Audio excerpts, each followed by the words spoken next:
What up, Pink ladies, T-birds, just happen to be watchers of my shit. My name is Jimmi Pynk, and I'm here to review season 1, episode 4 of Feud. And I actually just went on for like 10 minutes about this show and realized that my shit was not on recording camera, it was on picture camera. So I got to try to remember everything I fucking said.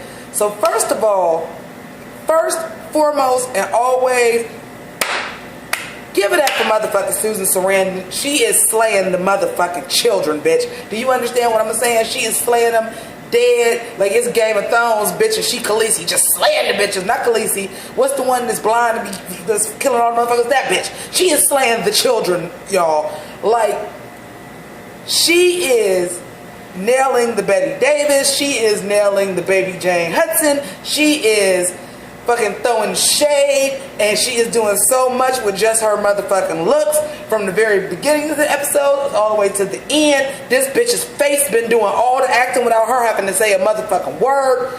Living for it. From the very beginning, I forgot what it was, at the very beginning she did something I was cracking up.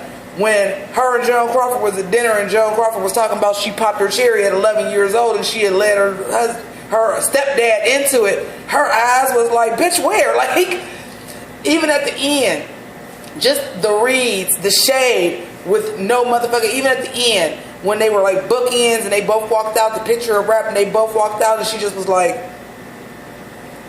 and then she walked away and ashed that cigarette in that Pepsi machine, bitch. The shade. When she had bought the Coke machines and just started making sure her and her daughter drank Coke all the time. That was awesome. I do like the way that they framed this to show that they are like so much alike. There was a lot of framing of each of them being on opposite sides of the frame but doing the exact same thing almost. Like, we seen them coming out of the dressing rooms. We seen them when they were arguing go in the dressing room, slam the door at the same time. We seen when they were at dinner on opposite sides of the frame, both with the cigarettes smoking at the same time with the martinis. So there was a lot of framing that showed like these women are so much alike. That was dope. How old is these twins supposed to be with them big ass bowls in their heads and you gonna order your daughter's fish sticks? Now, they had to be at least teenage. I don't know how old they were supposed to be, but too old to be wearing big ass bows in their head and eating fish sticks, even though I'm years old and I be wearing big ass bows in my hair, but it's my choice. My mom ain't make me wear it, you know what I'm saying? But just looking at, apparently them and BD should be around the same age, and looking at what BD dressed like and looking at what these girls dressed like.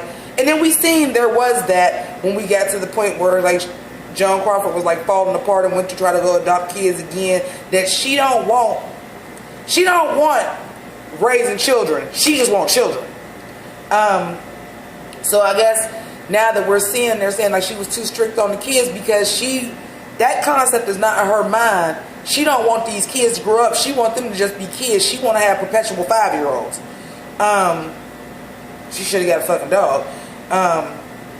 But you know, they shut her down like, yeah, you can't adopt, you too old.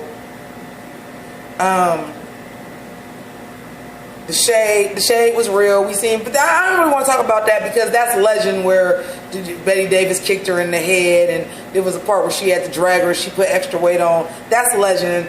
You know, they had to cover it, but I don't really want to talk about that. Victor Bueno. Oh, that part. I like the part, which of course Ryan Murphy is gonna gay up whatever the fuck he can get his gay little grubby little pink hands on. He gonna gay up. So we had to talk about Victor Bueno gay ass going downstairs to get some trade, sucking some D-piece. Oh my God, he was sucking that young man's penis. I was like, oh, y'all gonna show this? Oh my, we showing blowjobs now? We showing not only blowjobs, we showing gay blowjobs. Hold on, TV done made leaps and bounds. I remember I don't remember, but y'all know I'm a student in everything pop culture. You couldn't even have motherfuckers sleep in the same bed, and now we got gay blowjobs on TV, bitch. I can't. But anyway, and Bette Davis, once again, she was doing so much acting with that bitch could do so much with this. And he is not guilty. He is researching the role, and she took them glasses off, and they let him go, and you know, she knew he was gay. She was like rocking with it. She was like, I knew I made it when the female impersonator started dressing like me. I was like, yes, God, because y'all know how I felt about drag. I'm like, yes, God, Bitch, you had first the gays, then the girls, then the industry, bitch. That's what they said on Sex and the City, and it's damn near true. Still to this day. But yeah, like she was just throwing so much shade with her fucking eyes, man. Susan Sarandon is, but if Susan Sarandon, listen, I know that Jessica Lange been getting nominated for Emmys left and right for American Horror Story, but bitch, if Susan Sarandon don't get and win this motherfucker next year, if she don't get and win the Emmy for this motherfucker right here, and I know everybody is like, oh, but she's not doing The Voice. Do you know how distracting that would be if she would do that voice? Because for what we know of The Voice, is an impersonation anyway. We wasn't none of us around back then. We don't know what her voice really sounded like. You know, we did get a little tease. We got a little what a dump tease tonight. We did get that. And you do have to throw those references in, and I understand that, and especially as, like I said, and it's not a bad thing, but Ryan Murphy gonna gay up whatever he can gay up. And if you got fucking Feud, Joan Crawford and Bette Davis, bitch, you're gonna give us some of the motherfucking iconic catty ass moments. You gonna give us that. I did love the part where you know, BD acted. I did like the part that seemed like it was genuine between Bette and Joan, where she was like, your kids are so well behaved, like what is your fucking secret? Because clearly like she ain't got no good control over BD. And we talked about this last review. The bitch got married to a 30-year-old at 16, so clearly she, but it she you know, talked to her and said, you know, put them to work. And, you know, she ended up putting her on the picture. And I do like the juxtaposition of, like, she knew her daughter sucked, but she would never tell her because she didn't want to hurt her daughter. She was just trying to encourage her. And then at the end, like, her daughter just busted out crying, like, I wanted to do better, Mom. You make this look so easy and all this stuff. So that she was really probably all this time, because she was saying her mom made it look so easy. So all this time she was thinking like, my mom get paid ridiculous amount of money and she be all self-absorbed about this bullshit that's easy to do. And then she kind of actually found out how hard it was to do what her mom did. So I really enjoyed that part. There was so much, and like I can't even fucking remember, because like I said, I just did like 10 minutes on this and don't remember what I said. I'm trying to remember everything. Because this was a good episode. It wasn't a filler episode. Of course, we're showing the rapping. Joan Crawford, old shady Hannah Harper. This is what I'm saying. Like, bitch, Susan Sarandon is the queen of reads 2017. No higher, no lower. That bitch was reading everybody this episode. Everybody. She was reading everybody. Those were terrible tongue pops, by the way. But when Hannah Harper came, and she was like, I can read through everything, including that fake ass concern you got. So you can go ahead and you will not be putting my daughter in your little column with your poison pen, and you can kick rocks, bitch. Like, I was living. And then that was something that we saw last episode where Hannah Harper was with Joan Crawford. Oh, she was never one of us. And like Bette Davis basically told her, like, no, bitch, I'm not one of you, and I will read you for filth, and I will clock you, bitch. And Ethan's off limits. My daughter off limits, bitch. Don't make me motherfucking drag you through my motherfucking house. I was living for that. I was just living for motherfucking Susan Sarandon this whole motherfucking episode. I was living, bitch. And she was acting with that hair. Like, she got Bette Davis down, the house down boots. I'm fucking living for it. Jessica Lange is good too.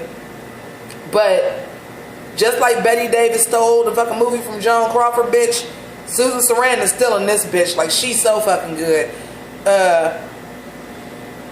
Jack Warner still a dick. The Tooch, I love the Tooch though. You can't go wrong with the Tooch. If the Tooch is acting, the Tooch ain't never fucking bad. If he wasn't bad in Burlesque, he can never fucking be bad. Oh, it was just so good. I don't even know what else to say. Like, Susan Sarandon is so fucking good. If this bitch don't get an Emmy, like, I just can't. She's so good. She was so good this episode. Like, in everything, like I said, like, she was acting with just her motherfucking face. Like, no words. She was acting with the fucking sunglasses. Like, bitch, I was living for the shade. But the Ashton and the Pepsi at the end was, like, the ultimate shade. And I was living for it. And now we just gonna see, because the movie wrapped now. So we gonna see what crack next week. Unfortunately, you will be treated to ugly plastic backgrounds and no glamour again next week. But we got some more episodes, and I'll be back with some more glamour. But we gonna keep talking about this motherfucking TV show because it is everything. Now, for those of y'all, my pink ladies and T-birds, as a quick reminder, we have a jam-fucking-packed week next week. Shit, this week. So we already got Feud. Tomorrow, we got Dragula reunion on Hey Queen. I know I didn't review Hey Queen last week, but I didn't get a lot of views on it. But I will do the Boulay Brothers Dragula reunion. That's Monday. Tuesday, I don't think we have anything. Wednesday, Empire come back. Thursday, we have fucking, is that Thursday? Oh shit. I can't tell. No, Thursday, what's Thursday? Something is Thursday, right?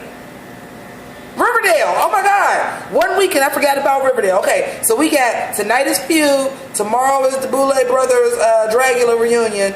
Wednesday is Empire come back. Thursday is Riverdale. Friday is Drag Race. So, bitch, a bitch gonna be dropping videos, so get ready. If you would like to know, you just happen to come across this video and you are not a subscriber, a pink lady, or a T-bird, feel free to do so you will be notified about all this week and future videos by clicking on that little pink circle with my name in it, with the little black Sailor Moon character in it. Also, feel free to check out my Patreon and some other videos. I want to thank y'all for rocking with me today.